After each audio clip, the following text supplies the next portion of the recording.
இன்றைய தினம் கடன் மறுசீரமைப்பு பற்றிய 3 மாநித்தியால விவாதம் நடைபெற்றது. அந்த விவாதத்திலே தற்போதைய கடன் மறுசீரமைப்பு வரையான பயணம் தொடர்பாகவும் அதில் அடைந்த விடயங்கள் தொடர்பாகவும் மிக தெளிவான முறையிலே எமது அமைச்சர்களும் நிதி அமைச்சரும் குறிப்பிட்டிருந்தார். ஆகவே அது தொடர்பாக நான் நீண்ட விளக்கத்துக்கு செல்ல போவதில்லை. ஆனால் சமூகத்திலே ஒரு கருத்தை மேற்கொள்வதற்கு முயற்சி செய்கின்றார்கள். 2028 ஆண்டு அளவிலே எமக்கு கடன் செலுத்த வேண்டி வரும், அதற்கு பின்னர் மீண்டும் எமது நாடு வங்குரோத்து அடைந்துவிடும் என்ற ஒரு நிலைப்பாட்டை சிலர் சொல்கின்றார்கள். 2028 ஆண்டும் எமது அரசாங்கம் தான் இருக்க போகின்றது, அதை நீங்கள் மறந்துவிடக் கூடாது. அதே போல இந்த நாட்டை இனி ஒருபோதும் எதிர்காலத்திலே 2022-23 காலப்பகுதி ஏற்பட்ட ஒரு நிலைமை போல இனி ஒருபோதும் ஏற்படுவதற்கு நாங்கள் அனுமதிக்க மாட்டோம், இடமளிக்க மாட்டோம். எமது எதிர்பார்ப்பு 2028 ஆண்டு அளவிலே எமது வெளிநாட்டு கையிருப்பு, அந்நிய கையிருப்பு $15.1 பில்லியன் வரை உயர்த்துவதுதான் எங்களுடைய எதிர்பார்ப்பாக இருக்கின்றது. எமக்கு ஒரு வலுவான நம்பிக்கை இருக்கின்றது. அப்போது $15.1 பில்லியன் அந்நிய கையிருப்பு இருக்கும் என்று நாங்கள் எதிர்பார்க்கின்றோம். அதை உழைக்க முடியும் என்று நாங்கள் எதிர்பார்க்கின்றோம். அதே நேரம் இது தொடர்பாக விடயங்களை முன்வைக்கும் பொழுது பலரும் சொன்னார்கள், தகவல்களை முன்வைத்தார்கள், தகவல்கள் நல்லதவையாக இருந்தன. ஆனால் இங்கு முக்கியமான விடயம் என்னவென்றால், இன்று நாம் மறுசீரமைப்புக்கு உட்படுத்தப்பட்டிருக்கின்ற $12.5 பில்லியன், அதாவது $12,500 மில்லியன். அதே நேரம் இதற்கு செலுத்த வேண்டி இருக்கின்ற தட்டி கழிக்கப்பட்ட கடன்கள் $1.7 பில்லியன். 1.7 என்பது $1,700 மில்லியன்களாக இருக்கின்றன. இவற்றை நாங்கள் மறுசீரமைப்பு உட்படுத்தி இருக்கின்றோம். $2,500 மில்லியன்களை 12,550 மில்லியன்களை 11,550 மில்லியன்களை 2019-15 காலப்பகுதியில் பெற்றப்பட்ட அரசாங்கத்தால் பெறப்பட்ட விடயங்கள். அந்த காலப்பகுதியில் அது தொடர்பாக அறிவுறுத்தல் வழங்கப்பட்டிருந்தால் எங்கள் நாடு வங்குரோத்து அடைந்திருக்க மாட்டாது. ஆனால் அந்த அறிவுறுத்தல்கள் இப்பொழுது காலம் தாழ்த்தி செல்லப்பட்டு விட்டன. ஆக மிகவும் காலம் தாழ்த்தி உரிய காலப்பகுதியில் அந்த அறிவுறுத்தல்கள் வழங்காமல் விட்ட போனது தவறானதாகவும், அந்த காலப்பகுதியில் வழங்குவதும் பெருமையான, அதனை காலம் தாழ்த்தி வாழ்வது அது எந்த பிரயோஜனமும் இல்லை. அதே போன்றுதான் விசேடமாக இன்னும் ஒரு விடயத்தை வலியுறுத்தி கூற விரும்புகின்றேன். சர்வதேச நாணய நிதியத்துடன் 2வது மீளாய்வு கூட்டம் முடிவிட்டு 2வது தவணை கொடுப்பனவிலிருந்து விடுவிக்கப்பட்டிருக்கின்றோம். நாங்கள் அதிகாரத்தை பெறுகின்ற போது 3வது மீளாய்வு கூட்டம் தாமதப்படுத்தப்பட்டிருக்கின்றது. 3வது மீளாய்வு கூட்டம் செப்டம்பர் மாதத்தில் ஆரம்பிக்கப்படவிருந்தது. சர்வதேச நாணய நிதியத்தினாலேயே குறிப்பிடப்பட்டிருந்தது. தேர்தல் நடத்தப்படுகின்ற ஒரு காலப்பகுதியில் அவர்கள் 3வது மீளாய்வு கூட்டத்துக்கு தயார் இல்லை என்று. அதற்கமைய பொது தேர்தல் முடிவடைந்ததன் பின்னராக உடனடியாக நவம்பர் மாதம் 16ஆம் தேதி மீண்டும் நாங்கள் சர்வதேச நாணய நிதியத்துடன் 3வது மீளாய்வு கூட்டத்தினை ஆரம்பித்திருந்தோம். 2வது மீளாய்வின் போது எதிர்கூறப்பட்ட உடன்பாடுகள் அதிக அளவு காணப்பட்டிருந்தன. தற்பொழுது அரசாங்கத்துக்கு ஒன்று கூலி அடிப்படையில் 2022 வரி விதிக்கின்ற விடயங்கள், சொத்துக்கள் வரி தொடர்பாக இந்த வரி 2025ஆம் ஆண்டிலே விதிக்கின்ற போது 2வது மீளாய்வில் அது தொடர்பாக உடன்பாட்டுக்கு வரப்பட்டிருந்தது. 130% இருந்த கூட்டணிக்கப்பட்ட வரி, வருமான வரி, சேவை நிறுவனங்கள், சேவை ஏற்றுமதிக்காக அதை 130% விதிக்கப்பட வேண்டும் என்ற விடயமும் 2வது மீளாய்வு கூட்டத்திலே தீர்மானிக்கப்பட்டிருந்தது. அதே போன்று ஜனவரி மாதமாகின்ற போது விசேட வர்த்தக சந்தை வரி அகற்றப்பட்டு பிரமசேர் வரி சேர்ப்பதற்கு முன்மொழியப்பட்டிருந்தது. எங்களுடைய நாட்டுடைய தேசிய உற்பத்தியாளர்களை பாதுகாப்பதற்காக வரி விதித்தல், வரி அதிகரித்தல், வரியை குறைத்தல் போன்ற விடயங்கள் விசேட வர்த்தக சந்தை ஊடாக மேற்கொள்ளப்படுகின்றது. ஆனால் இரண்டாவது மீளாவின் போது உடன்பாட்டுக்கு வரப்பட்ட சட்டத்தை ரத்து செய்வதற்காக அதற்கு பதிலாக வெற்று சட்ட வரியை அமலாக்கம் செய்வதாக, அதே போன்று தனிநபர் ஆதாயம் அடிப்படையில் வரி விதிக்கின்ற நிலைமை அவ்விதமே பேணி செல்லப்படுவதாகவே உடன்பாடு காணப்பட்டிருக்கின்றது. அதே போன்று 2025 ஏப்ரல் மாதமாக இலகுபடுத்தப்பட்டுள்ள பெறுமதி சேர்வரி ஏப்ரல் மாதமாகின்ற போது நீக்குவதற்கு உடன்பாடாக எட்டப்பட்டிருக்கின்றது. விசேடமாக எங்களுக்கு தெரியும், எங்களுடைய நாட்டினுடைய வர்த்தகர்களுக்கு வெட்டை மீண்டும் அறவிடுவதற்காக ரீஃபண்ட் பண்ணுவதற்குரிய காலம் மிகவும் கடினமான காலமாக காணப்படுகின்றது. ஆகவே சார்பாக தேவையான வர்த்தகர்களுக்கு அவசியமான கேஷ் ஃப்ளோவை துரிதமாக வழங்குவதற்கான செயற்பாடுகள் காணப்பட்டிருக்கின்றன. அந்த தடைகளை நீக்குவதற்கான யோசனைகள் முன்வைக்கப்பட்டிருக்கின்றன. இதுதான் இரண்டாவது மீளாய்வின் போது எட்டப்பட்ட தீர்மானங்கள். மூன்றாவது மீளாய்வை ஆரம்பிக்கின்ற போது எங்களுடைய ஆலோசனைகள் என்னவாக இருந்தது? விசேடமாக நாங்கள் எங்கள் நாட்டினுடைய தொழில் வல்லுநர்கள் மீது விதிக்கப்பட்டிருக்கின்ற உழைக்கும் போது வரி விதிக்கின்ற விடயத்தை, தொழில் வல்லுநர்கள் மிகவும் பாதிக்கப்பட்டிருக்கின்றார்கள். பல்கலைக்கழக ஆசிரியர்கள், பேராசிரியர்களுடைய சம்மேளனம், வைத்தியர்கள் சங்கம், வங்கி முகாமையாளர்களுடைய சங்கம் போன்றவர்கள் இவ்வாறான இந்த பே டெக்ஸ் தொடர்பாக மனவருத்தத்தோடு காணப்படுகின்றார்கள். ஆகவே அதனை நாங்கள் மீளவும் கலந்துரையாடலுக்கு உட்படுத்தி இருக்கின்றோம். அந்த விடயத்தில் அந்த வரி விதிக்கின்ற எல்லையினை 1 லட்சத்துக்கு மேலாக இருக்கின்ற விடயத்தை 1.5 லட்சத்துக்கு மேற்பட்ட விதத்தில் அமைய வேண்டும் என்று நாங்கள் அதிகரித்திருக்கின்றோம். அதே போன்று 106% தனியார் வருமானம் வரி விதிப்பினை 5 லட்சம் இருந்து அதிகரிப்பதற்கான இந்த திருத்தத்தின் மூலமாக நாங்கள் இயலுமாக இருக்கின்றது. அதே போன்று 1.5 லட்சம் ரூபாய் மாதாந்தம் வரியை செலுத்துவதற்கின்றவருக்கு 100% அவர் அதிலிருந்து விடுவிக்கப்பட இருக்கின்றார். 2 லட்சம் ரூபாய் சம்பளத்தை பெறுவனுடைய 75% அவர் விடுவிக்கப்படுவார். 2.5 லட்சம் ரூபாய் சம்பளத்தை பெறுவனுடைய வரியானது 160% விடுவிக்கப்படுவார். 3 லட்சம் ரூபாய் சம்பளத்தை பெறுகின்றவருடைய வரியில் 147% விடுவிக்கப்படுகின்றார். 3 லட்சம் ரூபாய் பெறுகின்றவருடைய சம்பளத்தை 25.5% விடுவிக்கப்படுகின்றார். அதன் மூலமாக என்ன எதிர்பார்க்கப்படுகின்றது? அதிக வருமானம் பெறுகின்றவருக்கு குறைந்த நிவாரணமோ, குறைந்த சம்பளத்தை பெறுகின்றவருக்கு அதிக அளவு நிவாரணத்தை வழங்குகின்ற விதமாக நாங்கள் அந்த பேயிங் டாக்ஸியை திருத்துவதற்கு எங்களுக்கு இயலுமாக இருந்திருக்கின்றது.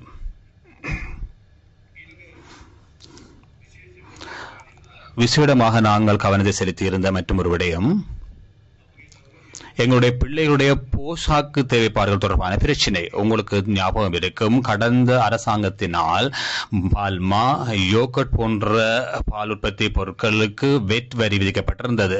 நாங்கள் மூணாவது மீளாய்வின் போது உடன்பாட்டுக்கு வந்திருக்கின்றோம். எங்களுடைய பிள்ளைகளுடைய போஷாக்கை அதிகரிப்பதற்காக இலங்கையில் உற்பத்தி செய்யப்படுகின்ற பால் மற்றும் தேசிய பால், யோகட்டுடன் தொடர்பட்ட பெருமை சேர்வரும் வரியை நீக்குவதற்கு நாங்கள் உடன்பட்டிருக்கின்றோம். அதே போன்று கடந்த அரசாங்கத்தின் போது இரண்டாவது மீளாய்வின் போது இடம்பெற்றிருந்த சேவை ஏற்றுமதி வரி தொடர்பாக அதனை நாங்கள் 115% குறைப்பதற்கு நாங்கள் உடன்பாடு எட்டிருக்கின்றோம். சேவை ஏற்றுமதி தொடர்பாக சர்வதேச ஏற்றுக்கொள்ள தர நியமத்தில் கூடியதாக அதனை நாங்கள் 15% குறைத்துக் கொள்ள இயலுமாக இருந்தது. அதற்கு அடுத்ததாக விசேடமாக நாங்கள் withholding tax 105% 110% அதிகரிப்பதற்கு நாங்கள் உடன்பட்டிருக்கின்றோம். இதில் யாருக்காவது பிரச்சனை ஏற்பட முடியும். எங்களுடைய மூத்த பிரசைகள், ஓய்வு பெற்றவர்கள், எங்களுடைய நாட்டில் அவ்வாறான பிரசைகள் ஏதேனும் பணத்தை வைப்பு செய்து அந்த வட்டியிலே வாழ்ந்து கொண்டு வருகின்றார்கள். ஒரு மாதத்துக்கு சாதாரணமாக 1.5 லட்சம் ரூபாய்க்கு அவருக்கு அதுக்கு மேல் வட்டி விதிக்கப்படுகின்ற போது அவர் வரி விதிப்புக்கு உள்ளாகுவார். ஆனால் வித் ஹோல்டிங் டெக்ஸ் மூலமாக நிகழ்கின்ற விடயம் என்னவென்றால் 1.5 லட்சம் ரூபாய் கீழாக பரிவு வரி அடைக்கப்பட்டாலும் கூட தேசிய உள்நாட்டு திணைக்களத்துக்கு வரி விதிக்கக்கூடிய நிலைமை காணப்படுகின்றது. ஆகவே அதிலே ஒரு புதிய அலகு ஒன்று திறக்கப்பட்டு வேண்டிய ஒரு பிரசைக்கு தங்களுடைய வங்கி கணக்கிலே இந்த வரி விதிப்புக்கு உள்ளாக்கப்படவில்லை என்ற விடயத்தில் வரி விமானத்துக்கு 1.5 லட்சம் அல்லது 18 லட்சம் ரூபாய் எங்களுக்கு வரி வருமானம் கிடைக்கப்படவில்லை என்று நினைக்கின்ற போது அவர் உள்நாட்டு அரசு திணைக்களத்துக்கு சென்று தங்களுடைய வரி விதிப்பு தொடர்பான விடயங்களை கூறி அந்த வரி விதிப்பிலும் தன்னை விடுவித்துக் கொள்ளக்கூடியதாக இருக்கும். இந்த எதிர்பார்ப்பு இருப்பது ஓய்வூதியம் பெறுகின்ற குறைந்த வருமானத்தை பெறுகின்ற 10% வரி செலுத்துகின்ற வருமானத்தை செலுத்துகின்றவர்கள் அவர்களுடைய வரியை அறவிட வேண்டாம் என்றும் குறைந்த வித்ஹோல்டிங்கில் உழைக்கின்றவர்களுடைய தேசிய வரும் உள்நாட்டு திணைக்களத்தின் போது கோருகின்ற போது மாத்திரமே அவ்வாறான நபர்களுக்கு துரிதமாக அறவுத்துறை வழங்க வேண்டிய பொறிமுறையை உள்நாட்டு திணைக்களம் கொழும்பிலே உள்ள திணைக்களத்தினுடைய கிளைகளும் சகல மாகாண திருமூர் காரியாத்தை நிறுவுவதற்கும் தீர்மானிக்கப்பட்டிருக்கின்றது. ஆகவே யாருக்கும் இதில் தீங்கு ஏற்பட போவதில்லை. ஆனால் நாங்கள் எதிர்பார்க்கின்றோம் எங்களுடைய வரி இந்த பொறிமுறையை விரிவாக்கம் செய்கின்ற விடயங்கள் இதில் எதிர்பார்க்கப்படுகின்றது. அவை குறைந்த வருமானங்களை பெறுகின்றவர்களுக்கு மேலதிக வரி விதிப்பில் இடம்பெற போவதில்லை. நாங்கள் திட்டமிட்டிருக்கின்றோம் எங்கள் நாட்டினுடைய வாகன சந்தையினை போதுமான அளவுக்கு திறக்க வேண்டியிருக்கின்றது என்ற விடயத்தில். ஏனெனில் அதனோடு தொடர்பட்ட கைத்தொழில்துறை காணப்படுகின்றது, அது தொடர்பட்ட முயற்சியாளர்கள் காணப்படுகின்றார்கள். ஆகவே இந்த வாகனங்களை நீண்ட காலமாக வாகன சந்தையிலே மூடி வைத்திருக்கக்கூடிய இயலுமை இல்லை.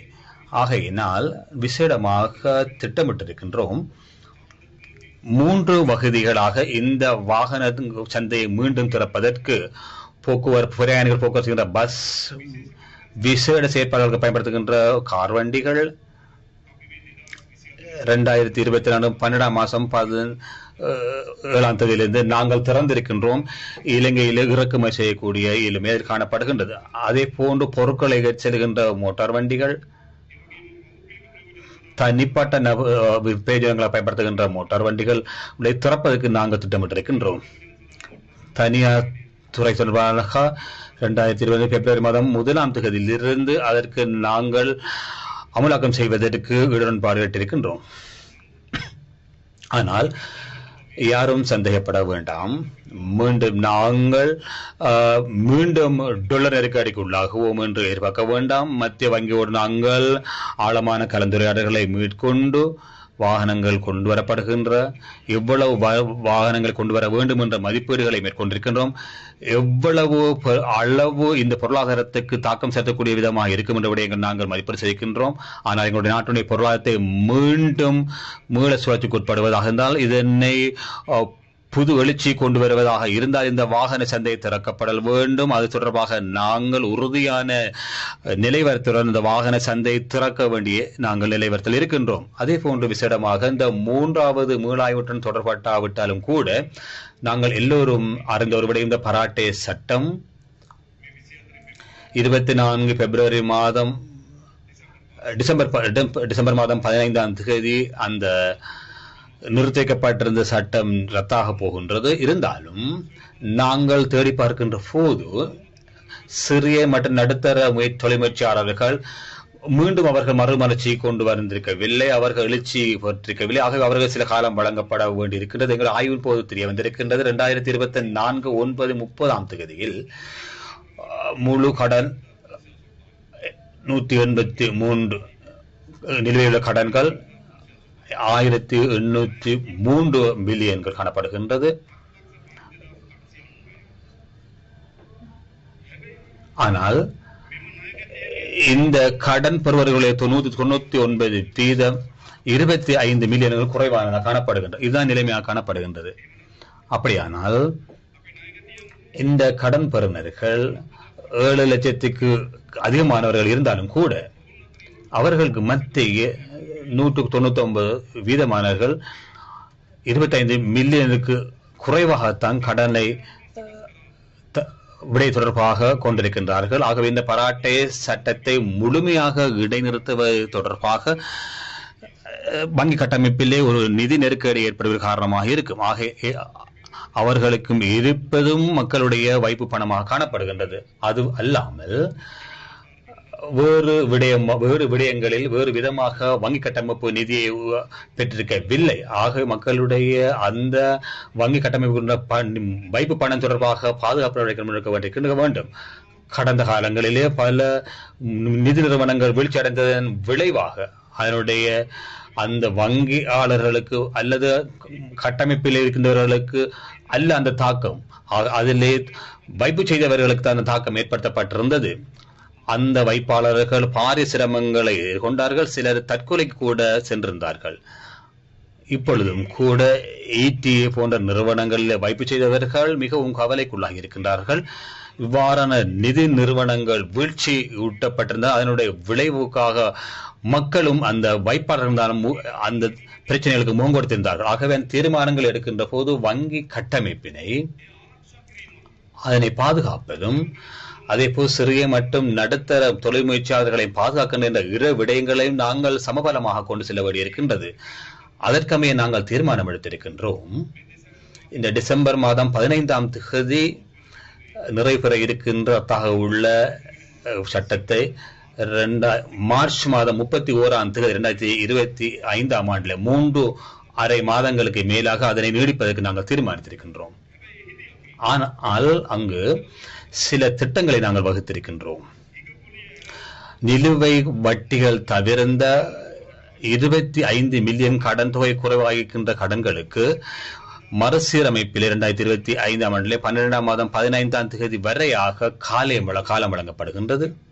அப்படியாகின்ற போது இந்த மறுசீரமைப்பு திட்டத்தில் அவர்கள் தயாராக இருக்கின்றார்களா என்பது தொடர்பாக இந்த மார்ச் மாதம் 31ஆம் தேதியில் அவர்கள் முன்வைக்க முடியும். வங்கி கடன் உரிமையாளரோடு கலந்துரையாடி டிசம்பர் மாதம் 21ஆம் தேதி வரை அவர்கள் காலம் வழங்கப்பட்டிருக்கின்றது. ஏதேனும் சில மறுசீரமைப்பு இருக்கும் பட்சத்தில் தங்களுடைய செலுத்த வேண்டிய கடன் தொடர்பாக திட்டமிடலை தயாரிப்பதற்கு 25 மில்லியன் குறைவாக இருக்கும் 99% பிரயோஜனப்படுத்துகின்ற தொழில் முயற்சியாளர்களுக்கு அவ்வாறு சந்தர்ப்பம் வழங்கப்படவிருக்கின்றது. இரண்டாவது விடயம், நிலுவை கடன் 25 மில்லியனுக்கும் 50 மில்லியனுக்கும் இடைப்பட்ட கடலுக்கு நிலுவை கடன் இருக்கும் பட்சத்தில் அவர்களுக்கு மார்ச் மாதம் 31ஆம் தேதிக்கு முன்பதாக அவர்களுடைய விருப்பத்தை மறுசீரமைப்பு தொடர்பாக சமர்ப்பிப்பதற்கும் 2029ஆம் மாதம் 15ஆம் தேதியிலும் 9 மாத காலம் மீண்டும் ஒரு காலம் வழங்கப்படுகின்றது. 9 மாத காலம் அவர்கள் வழங்கப்படுகின்றது. வங்கி மற்றும் கடன் செலுத்துவதற்கு தொடர்பான விடயங்களை கலந்துரையாடி மறுசீரமைப்பு தொடர்பாக சமர்ப்பிப்பதற்கு காலம் வழங்கப்படுகின்றது. 100% குறைவாக இருப்பவர்கள்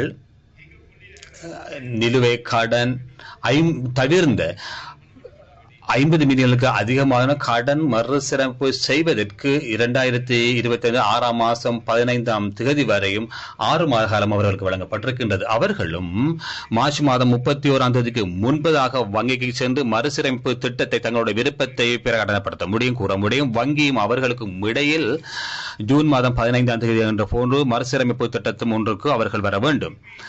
ஆகையினால் நாங்கள் இந்த திட்டங்களை முழுமையாக தயாரித்திருப்பது சிறிய மற்றும் நடுத்தர தொழில் முயற்சியாளர்களை பாதுகாப்பதற்காகவும் வங்கி கட்டமைப்பை பாதுகாப்பதற்காகவும் இரண்டையும் நாங்கள் யோசித்து அந்த தீர்மானத்துக்கு வந்திருக்கின்றோம். ஆகையினால் அது தொடர்பான உடன்பாடுகள் வருவதற்கு நாங்கள் முனைந்திருக்கின்றோம்.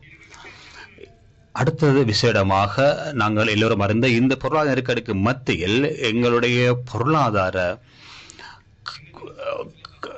கீழ்மட்டத்தில் இருக்கின்ற மக்களை கவனிக்காத பொருளாதாரத்தை இருந்திருந்தோம். அவர்கள் மிகவும் பாதிப்புக்குள்ளாக இருந்தார்கள். ஆகவே எதிர்வருகின்ற வரவு செலவு திட்டத்தில் அவர்களை கருத்தில் கொண்டு அவர்கள் பிற அனுகூலங்களை வழங்குவதற்கு எதிர்பார்க்கப்படுவதுன்னு அதுக்கு முன்பதாக இந்த பாராளுமன்றத்தில் நிறைவேற்றப்பட சில சட்டத்திட்டங்கள் காணப்படுகின்றன. ஏப்ரல் மாதத்தில் இந்த முன்வைப்பதற்கு முன்பதாக சட்டமாக நாங்கள் உள்ளடக்க வேண்டும். சில விடயங்கள் பாராளுமன்றத்தில் முன்வைக்கப்பட்டிருக்கின்றன. மேலதிகமாக அந்த விடயங்களை நான் பாராளுமன்றத்தில் குறிப்பிடுகின்றேன். சில சட்டத்திட்டங்கள் உருவாக்கப்பட வேண்டியிருக்கும். தற்பொழுது சிலவற்றுக்கு தேவைகளை தற்பொழுது அமலில் இருக்கின்றது. உதாரணமாக எடுத்துக்கொண்டால் ஓய்வூதியர்களுக்கு இதுவரையில் வழங்கப்பட்டிருந்த கொடுப்பனவை அக்டோபர் மாதத்தில் இருந்து 3000 நாங்கள் அதிகரித்திருக்கின்றோம். பொருளாதார நெருக்கடிக்கு மத்தியில் தான் நாங்கள் இந்த விடயங்களை செய்கின்றோம். அவர்களுக்கு வாழ்வதற்கான சிக்கல் காணப்படுகின்றது. அதன் அடிப்படையில் அவர்களுக்கு 3000 நாங்கள் அதிகரித்திருக்கின்றோம். அதே போன்று விவசாயத்தில் ஈடுபடுகின்ற மக்களுக்கு நாங்கள் 25,000 உரமானியமாக நாங்கள் அதிகரிக்கின்றோம். சில இடங்களிலே தகவல்கள் கிடைக்கப்பட்டிருக்கின்றன. இந்த நிதி வழங்கலில் சில தாமதங்கள் காணப்படுவதாகவும் இன்று அது தொடர்பாக நிதி அமைச்சிலே கலந்துரையாடப்பட்டிருக்கின்ற எந்த விதமான தாமதங்களும் இன்றி அந்த உர மானியத்தை வழங்குவதற்கான வேத்திட்டங்களை நாங்கள் தயாரித்திருக்கின்றோம். விசேடமாக எடுக்கின்ற போது மீனவ சமூகத்துக்கு நாங்கள் எரிபொருள் நிவாரணத்தை வழங்க நடவடிக்கை இருக்கின்றோம். பாடசாலை பிள்ளைகள் தொடர்பாக கடந்த ஆராய்ச்சிகள் மூலமாக காணப்பட்டிருக்கின்றது. இந்த பொருளாதார வீழ்ச்சி இந்த பிள்ளைகளிலே தாக்கம் செலுத்தப்பட்டிருப்பதாக சிலர் மேலதிக வகுப்புகள் செல்வதை நிறுத்தியிருக்கின்றார்கள். மேலதிக புத்தகங்கள் காகிதங்கள் பெறுவதை நிறுத்தியிருக்கின்றார்கள். கொள்வனவுகளை நிறுத்தியிருக்கின்றார்கள். இது எந்த விதத்திலும் பொருத்தமான ஒரு நிலைமை அல்ல. வரவு செலவு திட்டத்தின் போது அவர்களை மேலும் கூடுதல் காரியத்தை செலுத்துவதுடன் இந்த வருடத்துக்குள் அஸ்வசும பெறுகின்ற குடும்பத்தில் உள்ள பாடசாலை செல்கின்ற பிள்ளைகளுக்கு பாடசாலை உபகரணம் காகிதங்களை கொள்வன செய்வதற்காக 6,000 ரூபாவை வழங்குவதற்கு நாங்கள் நடவடிக்கை கொடுக்கின்றோம். ஆனால் எங்களுக்கு தெரியும் இந்த எஸ்எஸ்எம் நலன்புரிகளுக்காக பயனாளிகளை தெரிவு செய்யப்படுகின்ற போது சரியான முறை தெரிவு செய்யப்பட்ட என்ற பிரச்சனை ஒன்று கிராம மட்டத்தில் காணப்படுகின்றது. ஆகையினால் நாங்கள் சில குற்றச்சாட்டுகள் முன்வைக்கப்படுகின்றன. இந்த எஸ்எஸ்எம் நாங்கள் தெரிவு செய்யப்பட்டிருக்கவும் இல்லை. எங்களுடைய பிள்ளைகளுக்கு கல்வியை தொடர்வதற்கான இந்த கொடுப்பனவுகளுக்கு தெரிவு செய்யப்பட்டிருக்கவும் இல்லை என்ற குற்றச்சாட்டு எழுகின்றது. ஆகவே நான் நினைக்கின்றேன் கல்வி அமைச்சினால் நாங்கள் வேலை திட்டம் ஒன்றை தயாரித்திருக்கின்றோம். அஸ்வசுமுக்கு உள்ளாக்கப்படாத இருந்தாலும் அனுகூலங்கள் பரவணைய இருக்கின்ற பிற நலன்புரிகளை வழங்க வேண்டியிருக்கின்ற பிள்ளைகளை தெரிவு செய்வதற்கு கடந்த எதிர்வருகின்ற பாடசாலை பருவகாலத்தை ஆரம்பிப்பதற்கு முன்பு அந்த பிள்ளைகளுக்கும் இந்த 6,000 ரூபாய் கொடுப்பனை வழங்க வேண்டும் என்று நாங்கள் பணித்திருக்கின்றோம். அதே போன்று விசேடமாக எங்களுக்கு தெரியும் இந்த அஸ்வசும கருத்திட்டத்தை செயற்படுத்துகின்ற போது 4 குழுவினருக்கு அது அமுல்படுத்தப்படுகின்றது. அந்த 4 குழுவினர் 2 குழுவினர்கள் 4 லட்சத்தில் 2 குழுவினர் டிசம்பர் 31ஆம் தேதி என்கின்ற போது அவர்கள் அஸ்வசும கருத்திட்டத்திலிருந்து வெளியேற்றப்பட இருக்கின்றார்கள். ஒரு குழுவினர் 4 குழுவினர், இன்னும் ஒரு குழுவினர் 4 குழுவினர் 4 லட்சம், 8 லட்சம், இன்னும் ஒரு குழுவினர் 4 லட்சம். எவ்வாகத்தான் 20 லட்சத்தின் இந்த குழுவினர் வகுக்கப்பட்டிருக்கின்றார்கள். இந்த குழுவினர் 4 லட்சம், இரண்டாவது வகையில் 4 லட்சம் பேர் டிசம்பர் 31ஆம் தேதி அஸ்வசும கருத்திட்டத்திலிருந்து வெளியே எட்டப்பட இருக்கின்றார்கள்.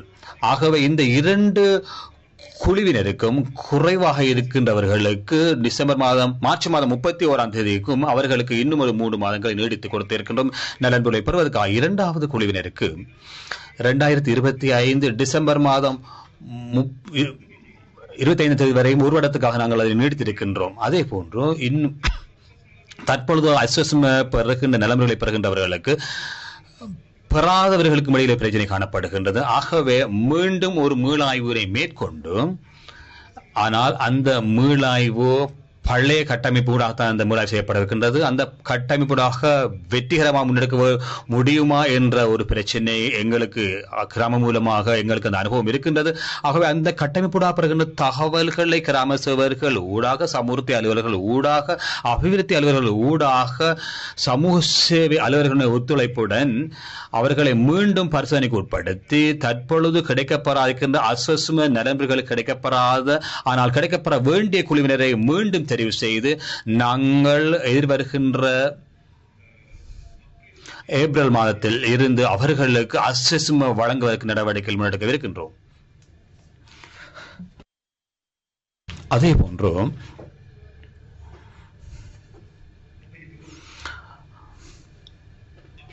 நீங்கள் நினைத்தால் எங்கள் நாட்டினுடைய அஸ்வசும வழங்க தீர்மானிக்கப்பட்டிருந்தது வங்கிகள் ஊடாக. பொதுவாக வங்கிகளிலே கணக்கொன்றை ஆரம்பிப்பதற்கு அடையாள அட்டை அவசியம். அடையாள அட்டை பெறுவதற்கு புறப்பத்தாட்சி பத்திரம் அவசியம். இப்பொழுது 1.5 வருட காலமாக அஸ்வசும கிடைக்க வேண்டிய குடும்பங்களை அடையாளம் கண்டிருந்தாலும் கூட வங்கி கணக்கை ஆரம்பிக்க முடியாமல் இருந்த காரணங்களின் அடிப்படையில் 1.5 வருடங்களாக அந்த குடும்பங்களுக்கு நலன் புரிகள் கிடைக்கப்பட்டிருக்கவில்லை. ஆரம்ப நிலைமையில் 62,000 குடும்பங்கள் காணப்பட்டிருந்தன. தேவையான குடும்பங்கள், அது குறித்தான குடும்பங்கள். ஆனால் அதில் பெறுவதற்கான வங்கி கணக்கை, அடையாள அட்டை அல்லது அடையாள அட்டை பெறுவதற்கான ஒரு பிறப்பாட்சி பத்திரம் இல்லாத காரணத்தினால் பாதிப்புக்குள்ளான நிலைமையில் அந்த குடும்பங்கள் காணப்படுகின்றன.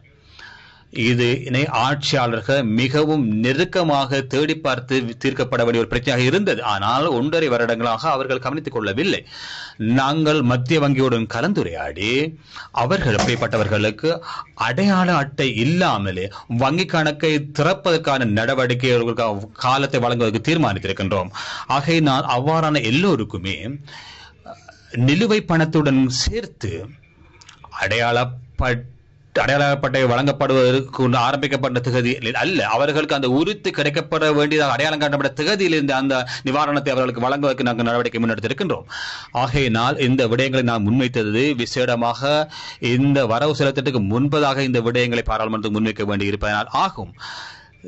சில விடயங்கள் பாராளுமன்றத்தில் நிறைவேற்றப்பட இருக்கின்றது. ஏனெனில் மார்ச் மாதம் 21ஆம் தேதி போன்ற காலப்பகுதியில் தான் இந்த வரவு செலுத்த விவாதம் நிறைவேறவிருக்கின்றது. ஆகவே அதற்கு பின்னராக நாங்கள் சட்டத்தை உருவாக்கங்களை செல்கின்ற போது நாங்கள் ஏப்ரல் மாதமாகின்ற போது அதனை செயற்படுத்த முடியாமல் இருக்கக்கூடும். ஆகையினால் இந்த பிரதிபலன்களை, அனுகூலங்களை வழங்குவதற்கு தேவையாக இருக்கும் பட்சத்தில் அதனை வெற்றிகரமாக முன்னெடுப்பதற்காக நாங்கள் துரிதமாக செயற்பட வேண்டியிருக்கின்றது. ஆகையினால் தான் நாங்கள் இந்த முன்மொழிவுகளை வர்த்தமானியிலே பிரசுரித்து அடுத்து வருகின்ற ஜனவரி மாதத்தில் இருக்கின்ற பாராளுமன்ற அமர்விலே நாங்கள் அதனை சமர்ப்பிக்க இருக்கின்றோம். வெற்று வரி தொடர்பான திருத்தங்கள், சுமையில் பல திருத்தங்கள் காணப்படுகின்றன. திருத்தங்களுடன் எல்லோருடைய ஒத்துழைப்பை நீங்கள் வழங்குவீர்கள் என்ற நம்பிக்கையை நான் தெரிவித்துக் கொண்டு என்னுடைய உரையை முடித்துக் கொள்கின்றேன். மிக்க நன்றிகள். கௌரவ கலாநிதி ஹர்ஷடி சில்வா அவர்கள், எனக்கு ஒரு நிமிடங்களை நாங்கள் கோரிந்தேன். சனாதிபதி வருவதற்கு முன்பதாக உங்களுக்கு நான் வாழ்த்துக்கள் தெரிவித்துக் கொள்கின்றேன். நீங்கள் கூறிய விடயங்கள் தொடர்பாக நாங்கள் உரையாற்ற விரும்பவில்லை. இருந்தாலும் கூட நீங்கள் குறிப்பிட்டீர்கள் பாராளுமன்றத்தில் ஒத்துழைப்பு அவசியமாக இருக்கின்றது. படிதால் 148 என்ற அரசியலமைப்பு வாசகத்திலே குறிப்பிடப்பட்டிருக்கின்ற நிதி முகாமைத்துவ நிதி அதிகாரம் பாராளுமன்றத்துக்கு உள்ளதாக குறிப்பிடப்பட்டிருக்கின்றது. ஆகிய இந்த சந்தர்ப்பத்தில் என்னுடைய பெயரை முன்மொழிந்தமைக்காக எதிர்க்கட்சி தலைவருக்கு நன்றி தெரிவித்துக் கொள்கின்றேன். அதே போன்று என் மீது வைக்கப்பட்டிருக்கின்ற நம்பிக்கைக்கு பாராளுமன்ற நிதிக்குழு தொடர்பாகத்தான் சட்ட மாற்றங்கள் செய்வது தொடர்பாக தீர்மானங்கள் எடுக்க வேண்டி இருக்கின்றது. அந்த குழுவிலே தான் ஆகிய சந்தர்ப்பத்திலே நான் என் தெரிவு செய்தமைக்காக புதிய அரசியல் கலாச்சாரத்தின் கீழ் எங்களுக்கு எல்லோருக்கும் தேவைப்படுகின்ற இந்த நாட்டை மேம்படுத்துவதற்கு கட்சி அரசியலுக்கு அப்பால் நாங்கள் பூரணமாக ஒத்துழைப்பை வழங்குவோம் என்று கூறிக்கொள்ள விரும்புகின்றேன்.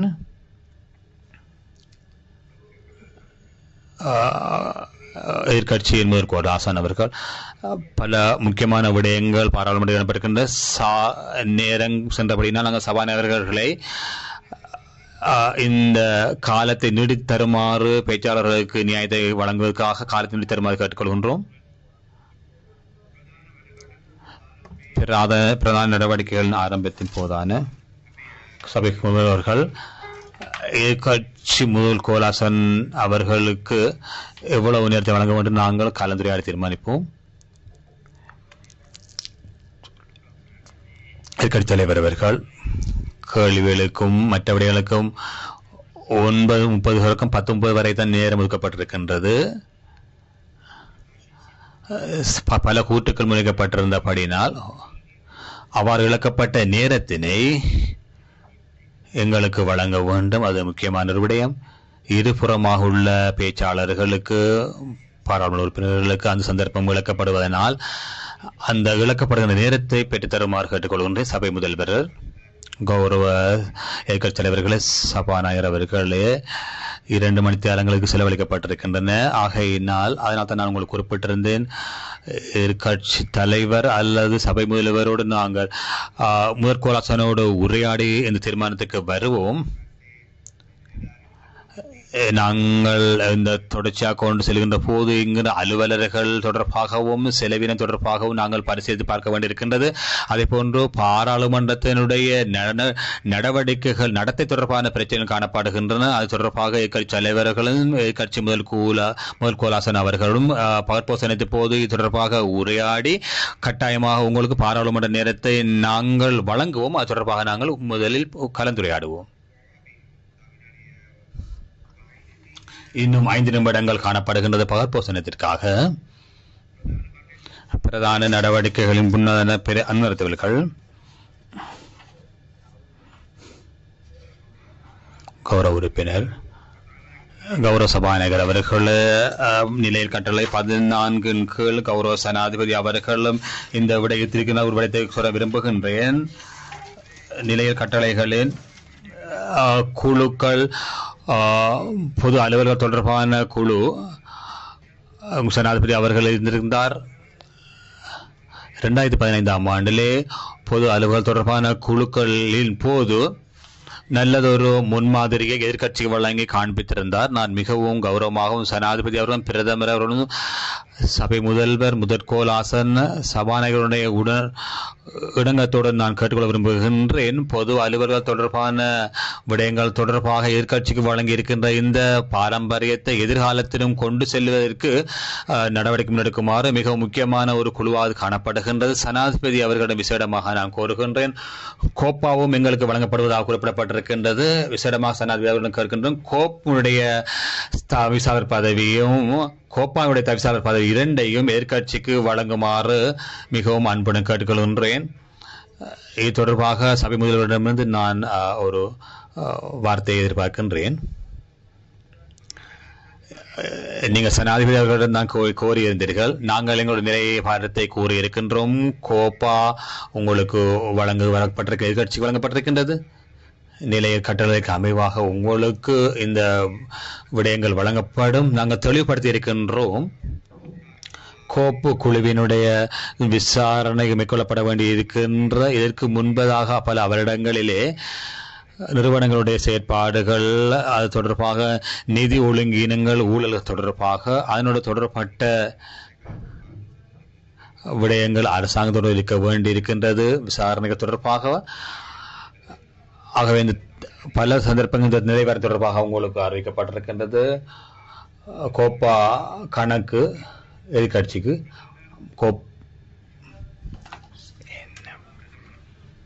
கௌரவ உறுப்பினர் கௌரவ சபாநாயகர் அவர்களே, கடந்த காலத்தில் இருந்த பழைய நாங்கள் அரசாங்கத்தில் இருந்திருக்கவில்லை, குழுவில் இருந்திருந்தோம். ஆனால் அந்த குழுவில் நாங்கள் பங்களிப்பு செய்திருந்தோம். அதனை அடிப்படையாக கொண்டு தலைவராக அரசாங்கத்துக்கு வழங்குவது அது தவறான விடயம். அரசாங்கத்துக்கு தொடர்பான நிறுவனங்கள் பல நிறுவனங்களுடைய ஃபைல்கள் வரும்.